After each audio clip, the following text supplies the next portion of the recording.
Alright, howdy bros, and welcome to a little follow-up to the Demons List video I did the other day. So I got a lot of comments on it, and I think this one in particular warrants a response, because it seems like this video rubbed some people the wrong way, even more so than usual. So let's just go through the points one by one. The first point I brought up is that the Demons List is not official, so I think it's misleading to call it such. Nobody really seemed to disagree with me on this, but some people did say that it didn't matter, but I disagree with that notion. RobTop has no involvement in the list, which is exactly what the word official implies in this context, which is a pretty big deal if you ask me. I talked with TGI about this, among other things, and he said they'll change this on their front page, so, I can appreciate that. Next up, a lot of people took issue with the suggestion to add unrated levels to the list, and lots of people commented something along the lines of, yeah, I can't wait for all the Bloodbath remakes. And maybe I should have clarified this, but clearly there would be some restrictions so that copied levels wouldn't get onto the list. Another thing people brought up is that since it's called the Demons List, unrated levels shouldn't be added because they're not technically demons. I guess that also means that when people put unrated extreme demon in the title of their videos, that's also incorrect, right?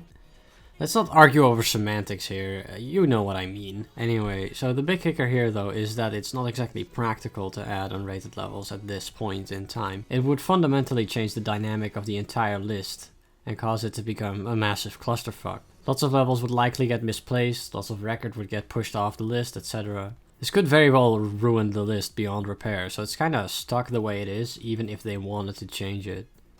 I still think it would be better if the list did include unrated levels as well, but it just isn't feasible at this point. Now, I've talked to a lot of people after releasing the video, all with different perspectives on the matter, and it's been pretty interesting. Serios, an admin on my server, brought up a good point that really struck me.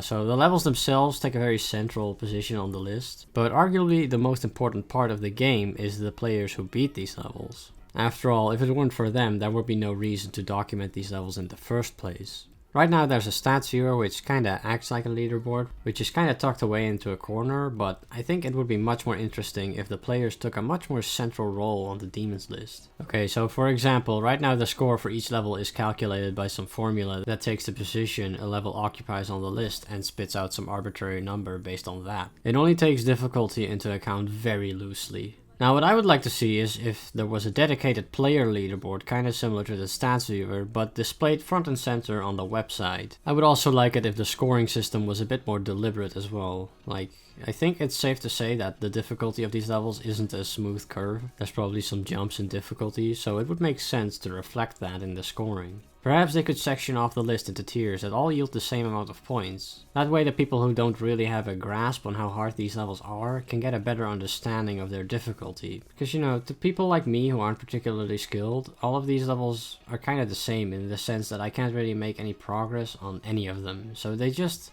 seem like the same-ish difficulty. Not only that, but I think individual level placement wouldn't be contested as much with such a system. The last thing I talked about in the video was the end level situation, and I got surprisingly few comments about this, even though I thought it was one of the most important bits of the video. I do have some more stuff to say about this matter myself though. So I said that unbanning end level was a bad move by the list mods, and I stand by that, but I think it's also important to note that this entire situation could have been prevented if they hadn't removed his records in the first place without proper evidence. They put themselves into a lose-lose situation by doing this, and unbanning him as a form of damage control only made it worse in the long term. The mods have assured me in the comments that there have been a lot of changes in the staff after this whole incident, so it won't happen again. So I guess we'll have to see about that. Here's to hoping they have learned a lesson in this and they won't ban anyone in the future if they can't disclose a proper reason for it. So yeah, I hope that clears some stuff up, and make sure to leave your thoughts in the comments again.